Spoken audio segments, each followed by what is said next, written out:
Cambridge IELTS 3 by the University of Cambridge Local Examinations Syndicate. Published by Cambridge University Press. This recording is copyright. Test 1. You will hear a number of different recordings, and you will have to answer questions on what you hear. There will be time for you to read the instructions and questions, and you will have a chance to check your work. All the recordings will be played once only. The test is in 4 sections. Write all your answers in the listening question booklet. At the end of the test, you will be given 10 minutes to transfer your answers to an answer sheet. Now turn to Section 1.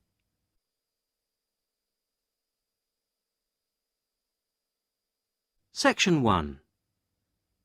Listen to this telephone conversation between Janice Biggins, who works for a house renting agency, and John Anderson. First, you have some time to look at questions 1 to 6.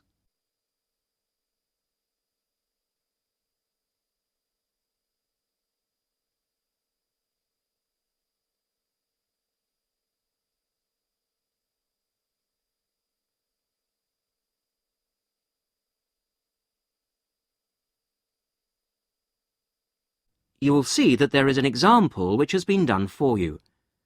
On this occasion only, the conversation relating to this will be played first. Hello, Flagstone. Oh, hello. Is that Flagstone Properties? Yes, that's right. Flagstone here. How can I help you? Hello. I'm ringing just to make inquiries about renting a house. The name of the agent is Flagstone, so Flagstone has been written in the notes. Now we shall begin. You should answer the questions as you listen, because you will not hear the recording a second time. Listen carefully to the first part of the conversation and answer questions 1 to 6. Hello, Flagstone. Oh, hello. Is that Flagstone Properties? Yes, that's right. Flagstone here. How can I help you? Hello. I'm ringing just to make inquiries about renting a house. My name's John Anderson. Yes, Mr. Anderson. What sort of thing were you looking for? 2-bedroom house with garden. Well, yes, sir, that shouldn't be any problem. Just to let you know that our main areas, the main areas we deal with are the city centre itself. City centre, And the north suburbs. Oh, well, we were most interested in the northern areas, actually. Right, yes. What sort of price were you thinking of? Well, could you give me some idea? Certainly. It really ranges from £250 per month. Only £250? Yes, to about £500, depending on a number of different factors. Oh, what does it depend on? Well, obviously the quality of the area, and then whether there's a garden. Oh, well, as I said, we'd want a garden. And a garage pushes up the price. Right. Well, we wouldn't necessarily need one. I think about £350 a month would be our limit. OK. Well, would you like to have a look at a couple of properties, sir? Yes, that'd be great. Looking at our files, I think we've got 2 which might suit you. Oh, hang on. I'll just get a pen. Right. OK, well, there's one on West Park Road, which is £325 a month. Are the bills included? Well, that one just includes the water bill. OK, right. And the second house is in Tithe Road. I'll just spell that for you, OK? Yep. Tithe Road. Yeah, got that. And how much is that one? That's £380. 380. Is that including water? No, I'm afraid not, but it does include the telephone rental. Oh, well, that's not too bad then. Before you hear the rest of the conversation, you have some time to look at questions 7 to 10.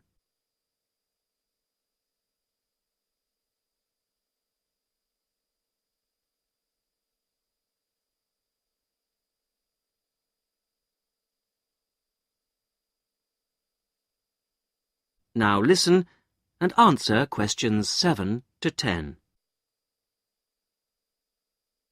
So when would you be available to see them? Well, I'll be in town next week, say Thursday. No, I'm sorry, we don't have any availability for Thursday. How about Wednesday afternoon? OK. That's fine. Would 5 be OK? Yes, fine. 5 o'clock it is. Just come to the Flagstone offices. Oh, before I forget, what sort of things do I need to get done, to rent with you? Well, the most important thing is a letter from your bank. No problem. And then a reference letter from your employer. Yes, that's OK. Great.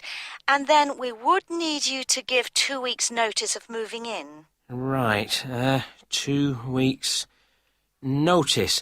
And what about a deposit? That's 1 month's rent, whatever the amount is. OK. 1 month. Is that it? No, sorry, one more. You will have to pay for the contract. Oh, yes, I'd forgotten about that. OK, fine. So I'll start arranging those, and I'll see you next week. Yes. Thanks very much. Bye. Goodbye.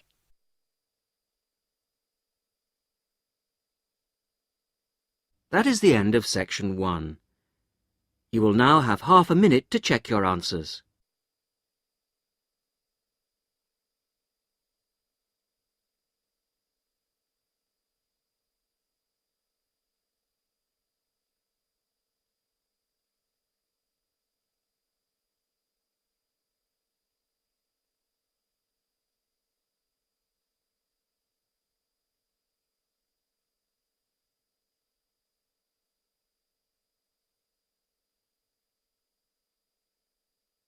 Now turn to section 2.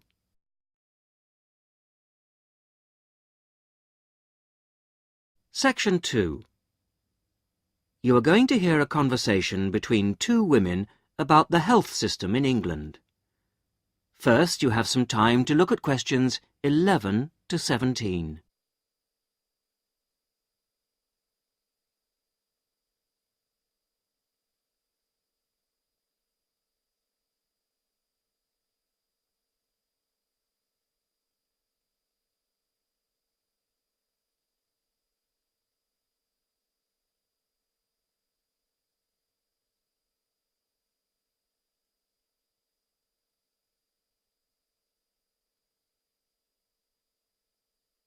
Now listen to the first part of the conversation and answer questions 11 to 17. Hello, Mrs. Sutton. Come in. How are you settling in next door? Have all your things from Canada arrived yet? I thought I saw a removals van outside your house yesterday afternoon. Yes, they came yesterday. We spent all day yesterday arranging them. It's beginning to feel a bit more like home now. Oh, that's good. Look, come in and sit down. Are you all right? You look a bit worried. Well, I am a bit. I'm sorry to bother you so early, Mrs. Smith, but I wonder if you could help me. Could you tell me how I can get hold of a doctor? Our daughter, Anna, isn't very well this morning, and I may have to call somebody out. She keeps being sick, and I am beginning to get a bit worried. I just don't know how the health system works here in England. All I know is that it's very different from ours back in Canada. Well, I don't know really where to start. Let me think. Well, the first thing you have to do is find a family doctor. Mm-hmm. Sometimes we call them general practitioners as well. Right. And register with him or her. If you live here, you've got to be on a doctor's list. If you're not, things can be a bit difficult. Oh. Nobody will come out to you if you're not registered. Anyway, they work in things called practices. Uh-huh. Sort of small groups of family doctors all working together in the same buildings. Now, what you've got to do this morning is register with one of them. Ah. There are 2 practices near here, so we're quite well off for doctors in this part of Manchester. There's the Dean End Health Centre, about 10 minutes walk away. And there's another practice in South Hay.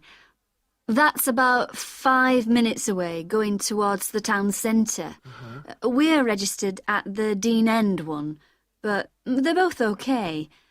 There are about 6 doctors in our practice and 4 in the other, so ours is quite big in comparison, and the building and everything's a bit more modern. South A is a bit old-fashioned, but the doctors are okay. Their only problem is that they don't have a proper appointment system. Sometimes you have to wait for ages there to see someone. Anyway, you go to the receptionist in whichever health centre and ask her to register you with a doctor there. You have to fill in a form, but it doesn't take long. Ours is called Dr. Jones, and we've been going to him for years, ever since we moved here 15 years ago. I wouldn't say he's brilliant, but I suppose he's all right, really. We're used to him now. They say he's very good with elderly people, but he does tend to get a bit impatient with children. Listen, the one who's supposed to be really good with small children is Dr. Shaw. I've heard lots of people say that. She's young and she's got small children of her own, so you could try registering with her.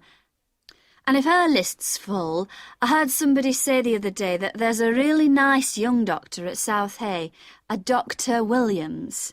He holds special clinics for people with back trouble, but that's not really your problem, is it? Now you have some time to look at questions 18 to 20.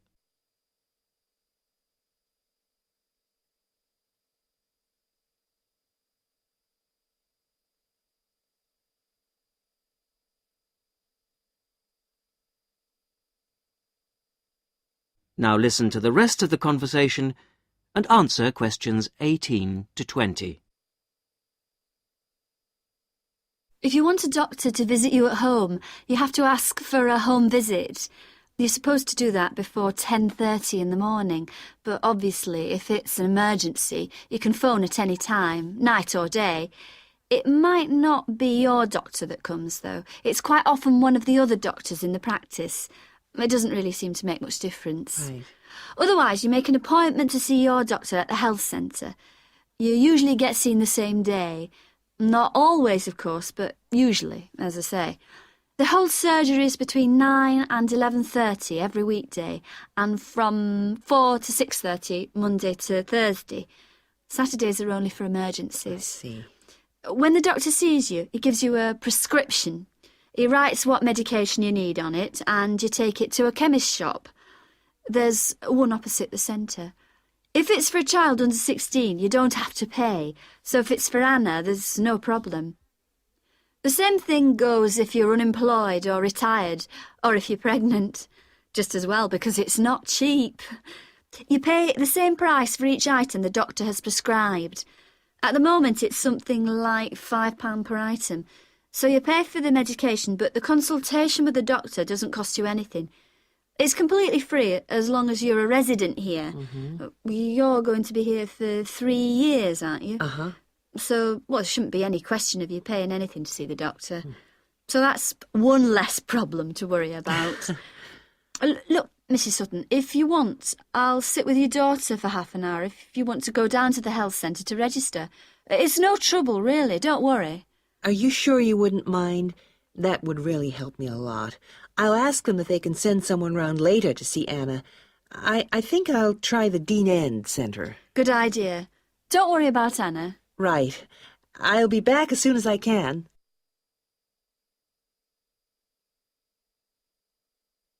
That is the end of section 2. You will now have half a minute to check your answers.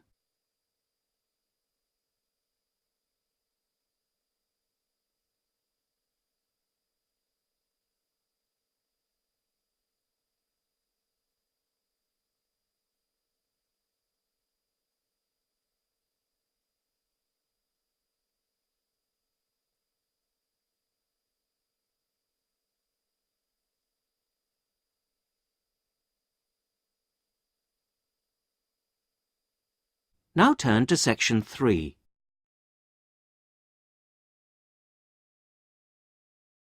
Section 3.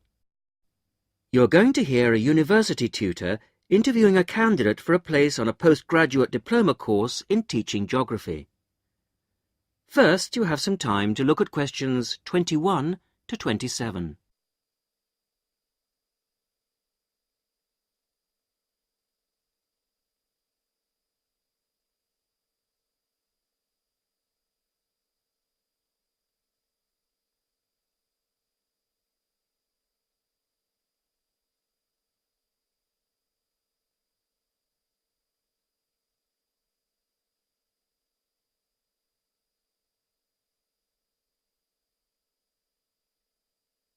Now listen carefully to the first part of the interview and answer questions 21 to 27.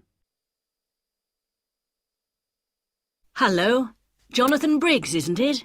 Yes, that's right. Do come in and sit down. Thanks. Right. Well, Jonathan, as we explained in your letter, in this part of the interview, we like to talk through your application form, your experience to date, etc. And then in the second part, you go for a group interview. Group interview. Yes, I understand. So, your first degree was in economics. Yes, but I also did politics as a major strand. And you graduated in 1989. And I see you've been doing some teaching. Yes, I worked as a volunteer teacher in West Africa.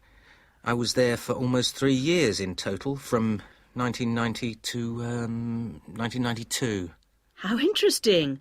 What organisation was that with? It's not one of the major ones. It's called Teach South. Oh, right. Yes, I have heard of it. It operates in several African countries, doesn't it? And what kind of school was it? A rural cooperative. Oh, a rural cooperative. How interesting. And what did you teach? A variety of things in different years. I did, with forms 1 to 3, mainly geography, and some English with form 5. Then, in my final year, I took on some agricultural science with the top year. That's form 6. Right. Quite a variety, then. I also ran the school farm. How interesting. Before the interview continues, you have some time to look at questions 28 to 30.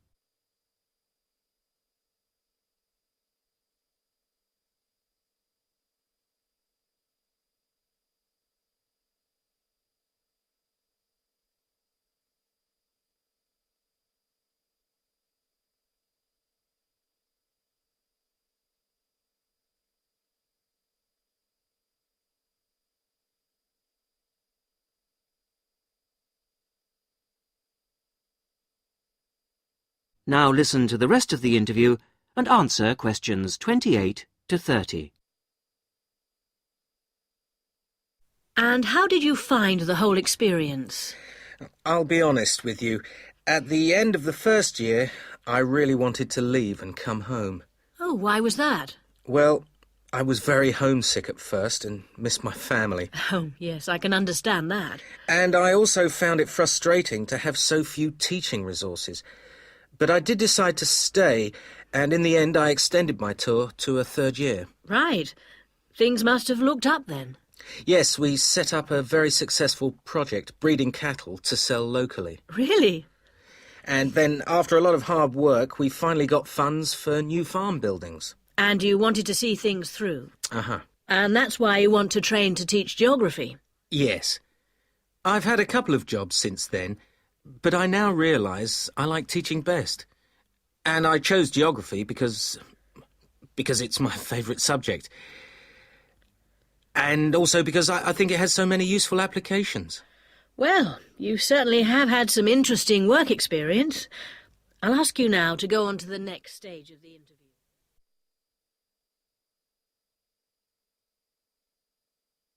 That is the end of section 3. You will now have half a minute to check your answers.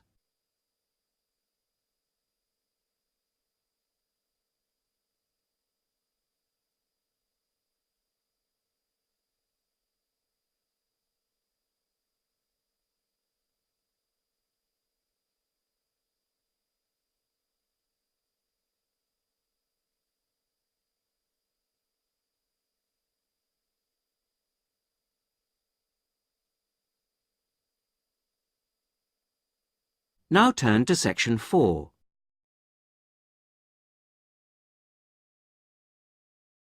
Section 4. You are going to hear a radio talk on back pain given by Dr. Paula Clayburgh of Liverpool's Wilton Clinic. First, you have some time to look at questions 31 to 40.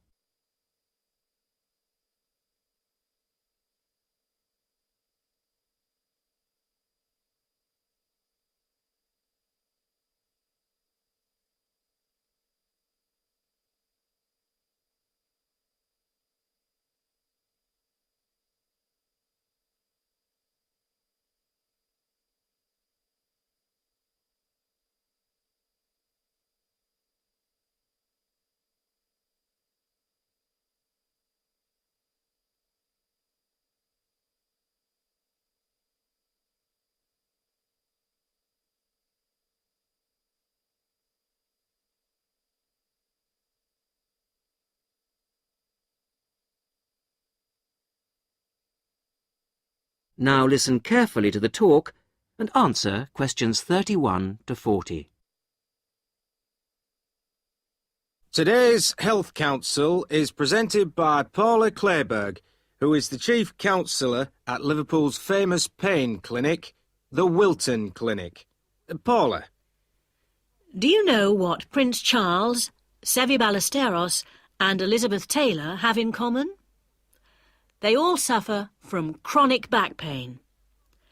In fact, bad backs are one of the most common health problems today, affecting people in all walks of life. The most recent available figures show that about 250,000 people are incapacitated with back pain every day.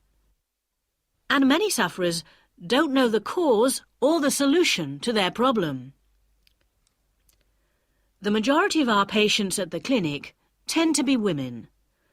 They are especially vulnerable because of pregnancy, but also because of osteoporosis, which I personally believe to be the major cause of problems for women. I have many women patients who say they have completely given up exercise because the pain makes them so miserable. But of course, that starts up a vicious circle. Bed rest, giving up exercise, and painkillers are traditional responses to back pain. But although there are many excellent drugs on the market, at our clinic we're beginning to realise the unique benefits of relaxation therapy. Other specialists in the field make a strong case for certain types of exercise, but in our experience they are easily mishandled and can lead to more harm than good. Now let's look at some of the reasons why back pain is developing into such a unique menace. In general, the body is pretty good at self-repair. A strain or a blow to a limb, though painful at the time, generally resolves itself. But the body's response to back injury can be very counterproductive.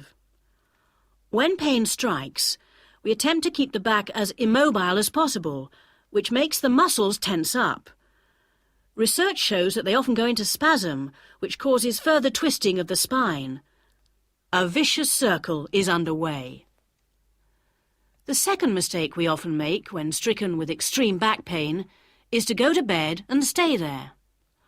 Although at the clinic we recognise that a short rest in bed can be helpful, up to 2 days, any longer makes our back muscles become weaker and unable to hold up our spine. The pain, therefore, becomes worse. Another problem is being overweight. Anyone a stone or more overweight who already has back pain is not doing himself any favours. Though it won't actually set it off in the first place, the weight will increase the strain and make things worse. The British diet could be partially to blame for the increase in back pain. Over the last 10 years, the average weight of men has risen by 11 pounds, and of women by 9 pounds.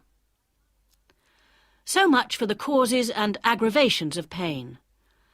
But what can we do to help? There are many ways in which simple day-to-day care can make all the difference. The first point to watch, of course, is weight. If you are overweight, a diet will make all the difference. Also, studies have shown that just 1 hour sitting in a slouched position can strain ligaments in the back which can take months to heal. At the clinic, we have come to the conclusion that the major cause of the problem is not with the design of chairs, as some have suggested, but in the way we sit in them. It can be useful to get special orthopaedic chairs, but remember, the most important improvement should be in our posture. Another enemy of your back is, of course, your beds. If your bed doesn't give enough support, back muscles and ligaments work all night trying to correct spinal alignment, so you wake up with a tired, aching back. Try out an orthopaedic mattress or a spring-slatted bed. Research shows that both can be beneficial for certain types of back pain. Another hazard for your back are the shock waves which travel up your spine when you walk, known as heel strike. A real find for our patients has been the shock-absorbing shoe insert. A cheap but very effective solution. And you might be better off avoiding shoes with heels higher than 1.5 inches. Though absolutely flat shoes can be a solution for some, others find their posture suffers. Finally, a word about the state-of-the-art relief, the TENS machine. A small battery-powered gadget which delivers subliminal electrical pulses to the skin. Our experience indicates that your money is better spent on the more old-fashioned remedies.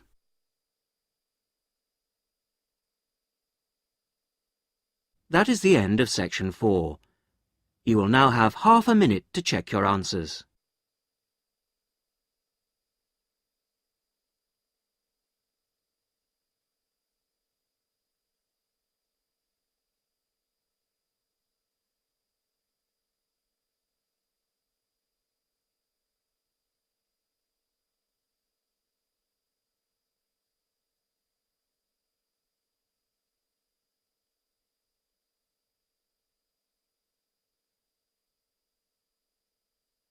That is the end of the listening test.